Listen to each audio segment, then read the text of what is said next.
di mana hutan yang begitu lebat sudah beralih. Memang kalau dilihat dari satelit memang hijau, tapi hijaunya seragam satu tanaman, bukan menjadi lagi hutan yang menyerap air, tapi sudah menjadi lahan-lahan sawit.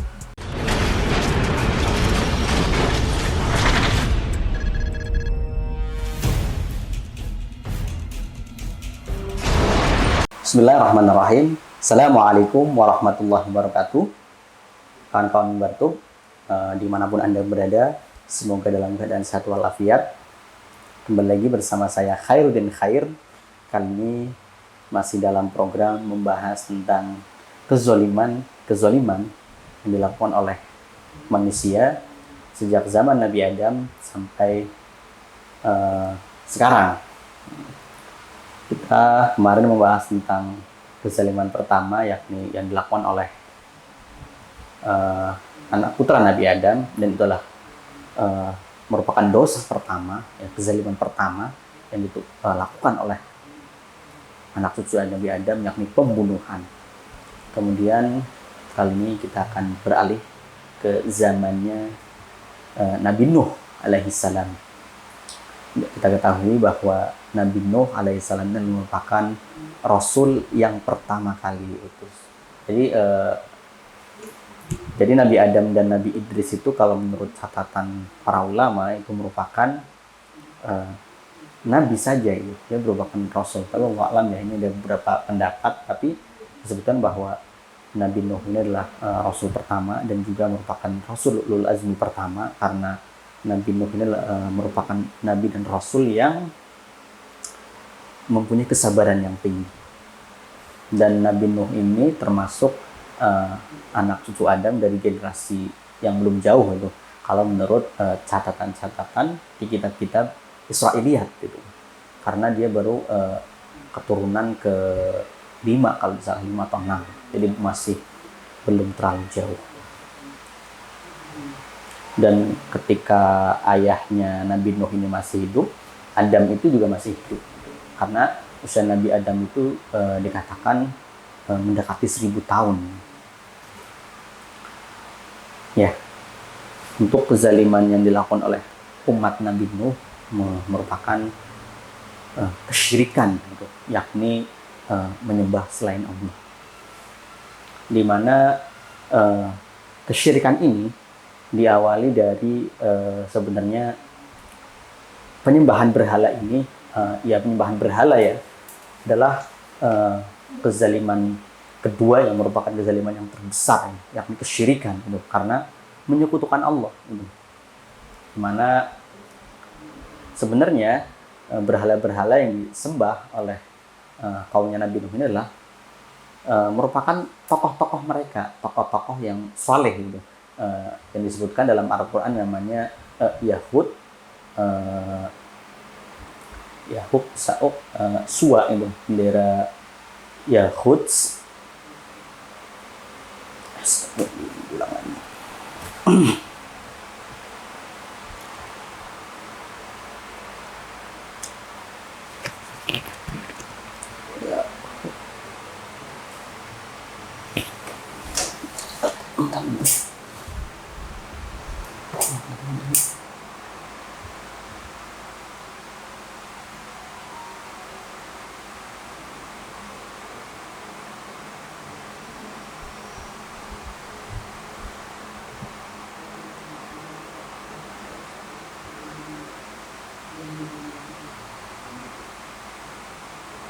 Wad.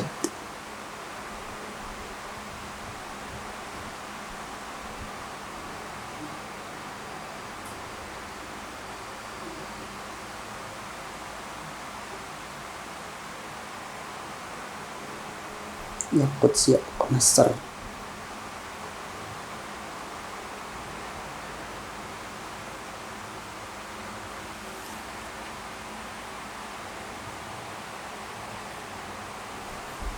Wad, Suwa, Yahud, Ya'uq, dan Nasr.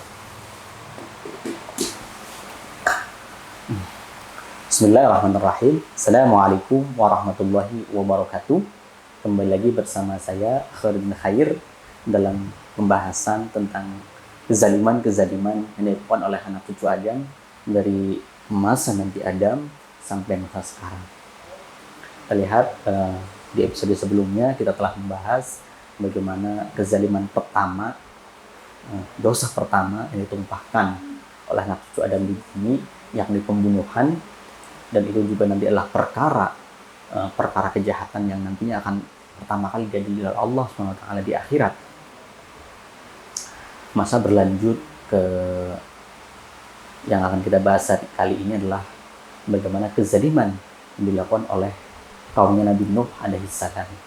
Nabi Nuh alaihissalam adalah rasul pertama yang diutus oleh Allah SWT, di mana kaum Nabi Nuh juga melakukan kezaliman yang begitu besar, yakni menyembah berhala.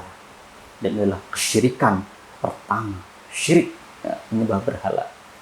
Dan kejadian menyembah berhala dan berhala-berhala yang disembah oleh kaum Nabi Nuh yang bernama Wad, Yahud, Ya'uq, Nasr, dan Suwa, itu adalah tadinya merupakan orang-orang alim, orang-orang soleh yang hidup di masa sebelum Nabi Nuh. Dan ketika orang-orang itu meninggal karena kesedihan yang begitu mendalam, kalau menurut cerita-cerita Israiliyat ya, dan juga beberapa ulama menceritakan bahwa iblis itu menyamar itu dan membisikkan kepada orang-orang untuk membuat gambar orang-orang soleh itu. Dan kemudian mereka itu mengingatkan kesolehannya. Kemudian setelah membuat gambar, kemudian dibuatkan patung. Buat patung, setelah generasi itu habis, anak cucunya itu kemudian nggak tahu bahwa kemudian menyembah patung-patung itu. Dan itulah yang kemudian menjadi kesyirikan pertama dalam sejarah umat manusia. Setelah kemudian berlalu ya, dan Nabi Nuh ini masih generasi dekat dengan Nabi Adam alaihissalam.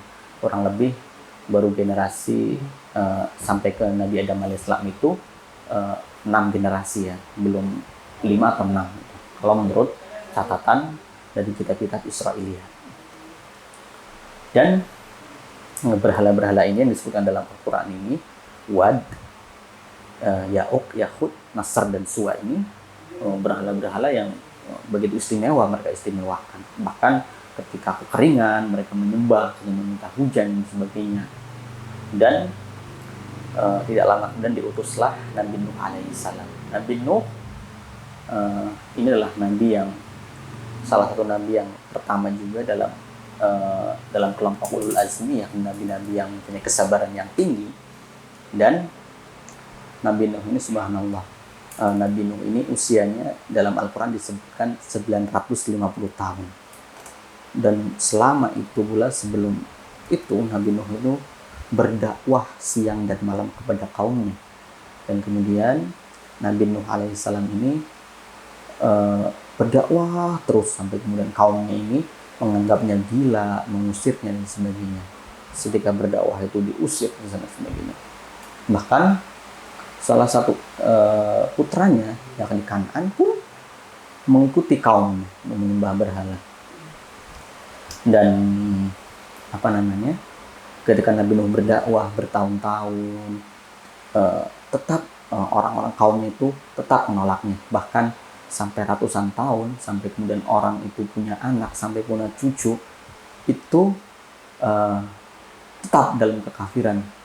Ya, kemudian sampai pada titik tertentu Nabi Nuh alaihissalam mengadu kepada Allah bahwa sudah tidak ada harapan lagi bagi umatnya ini yang sudah sedemikian kafirnya, sedemikian musyriknya gitu. Bahkan sudah jika mereka kemudian melahirkan generasi pun sama gitu. Tidak ada diharapkan lagi. Kemudian yang hanya mengikuti Nabi Nuh itu hanya orang-orang miskin di kalangan kaumnya, hanya orang-orang yang kecil dan sebagainya, yang kemudian tertindas itu. Tapi orang-orang kebanyakan itu semuanya masih musyrik gitu. Dan mereka pun melahirkan generasi-generasi yang musyrik. Kemudian Nabi Nuh berdoa untuk menghancurkan mereka semuanya saja gitu. Karena apa? Karena ketika mereka melahirkan keturunannya pun musyrik gitu. Maka Nabi Nuh meminta dibersihkan semuanya. Kemudian Allah pun mengabulkan doanya gitu. Karena apa? Karena Nabi Nuh sudah berdakwah puluhan tahun, bahkan disebutkan ratusan tahun. Tapi orang yang dakwahnya punya anak, dan anaknya pun sama. Kemudian anaknya pun sudah punya anak lagi, jadi sudah beranak cucu. Namun kemudian sama saja gitu, masih melakukan kekufuran. Kemudian Allah memerintahkan Nabi Nuh untuk membuat kapal.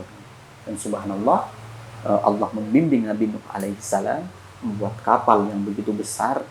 Bahkan disebutkan dalam kitab-kitab Israiliyat itu menyebutkan panjangnya sampai 600 ziro itu.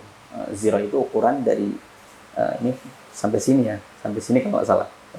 Hasta atau hasta. Tapi hastanya orang-orang dahulu, bukan hastanya orang sekarang. Karena tingginya orang dahulu tuh beda-beda, bahkan usianya pun sampai ratusan tahun lebih. Dan kemudian terjadilah peristiwa banjir yang begitu besar, bahkan disebutkan bahwa banjirnya itu seluruh dunia. Atau ada yang berpendapat banjirnya di masa Nabi Nuh itu hanya di Jazirah Arab yang begitu luas, wilayah Jazirah Arab, wilayah Timur Tengah yang begitu luas. Ada beberapa alasan yang mengatakan banjirnya hanya Jazirah Arab, karena pada waktu itu jumlah manusia masih sedikit dan belum sebanyak sekarang dan belum menyebar. Ada yang mengatakan juga bahwa banjir itu seluruh dunia. Gitu. Dikatakan bahwa banjir ya yang begitu dahsyat karena Allah melimpahkan air dari langit dan juga mengeluarkan air dari dalam bumi. Bayangkan selama 40 hari 40 malam. Bahkan putra Nabi Nuh yang menyelamatkan diri sampai ke puncak gunung pun tidak bisa menyelamatkan dirinya. Dan hari ini kalau dalam sejarah modern, tsunami mungkin ya, tsunami yang tercatat sebagai tsunami terbesar dan tertinggi adalah tsunami patahan Litoya Bay pada tahun 1954 atau 56 di Alaska. Itulah dalam sejarah modern gelombang air tertinggi yang pernah tercatat. Itu karena gempa bumi patahan, ya, longsor patahan gletser di wilayah Teluk, yang kemudian gelombangnya begitu dahsyat. Walaupun dari segi korban, kejadian Litoya Bay ini hanya 5 orang, karena memang jauh dari pemukiman. Itu banjir, dan subhanallah, itulah jadi banjir yang terjadi di zaman Nabi Nuh ini berlangsung kurang lebih 40 hari 40 malam. Jadi ketika kemarin ada banjir yang melanda wilayah negeri ini, yakni Pulau Kalimantan, yakni Provinsi Kalimantan Selatan juga Kalimantan Tengah, sampai kemudian hampir 1 bulan, itu bukan apa-apa. Tapi banjir yang menimpa kaum Nabi Nuh itu berbulan-bulan, berhari-hari, bahkan dikatakan 40 hari. Subhanallah, itu membersihkan semua umat manusia. Kemudian dikatakan bahwa setelah 40 hari ini kapal Nabi Nuh ini bersandar di sebuah gunung atau bukit.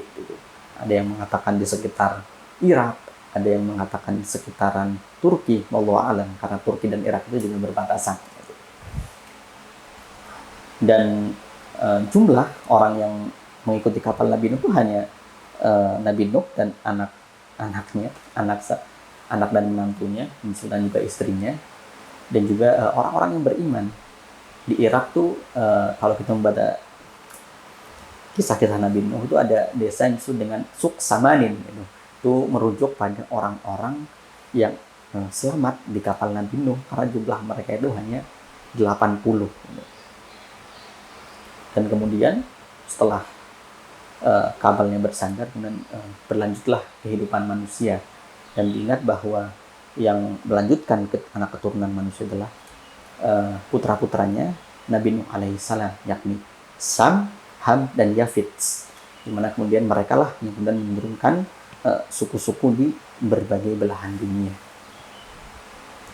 Dan kita lihat kemarin ya, di awal 2020, bahkan 2021 ya, yang banjir lama di Jakarta juga lumayan banjir, kemudian di Kalimantan, itu yang jelas merupakan peringatan Allah. Disebutkan dalam surat Ar-Rum ya, bahwa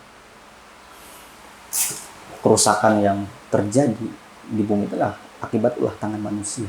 Bayangkan bagaimana hutan Kalimantan hari ini, di mana hutan yang begitu lebat sudah beralih. Memang kalau dilihat dari satelit memang hijau, tapi hijaunya seragam, satu tanaman. Bukan menjadi lagi hutan yang menyerap air, tapi sudah menjadi lahan-lahan sawit. Dan kita ketahui, dan ini sudah dijelaskan oleh para ahli, bahwa banjir di Kalimantan yang kemarin itu begitu lama, itu karena beralihnya hutan menjadi lahan sawit. Ya, itulah kezaliman kedua kezaliman besar yang dilakukan oleh umat manusia, di mana kemudian Allah mengazabnya dengan azab yang begitu besar sampai kemudian hampir memusnahkan seluruh manusia, dan hanya menyisakan sebagian kecil. Bahkan Allah memerintahkan Nabi Nuh itu membawa berbagai macam binatang sepasang-sepasang gitu. Jadi menunjukkan bahwa banjir di masa Nabi Nuh itu seluruh dunia. Wajar jika kemudian para ulama berkata bahwa banjirnya itu seluruh dunia. Ya, itu mungkin saja, mungkin hanya itu saja yang bisa kami sampaikan. Tetap stay tune di Batu. Jangan lupa like, comment, and subscribe. Wassalamualaikum warahmatullahi wabarakatuh.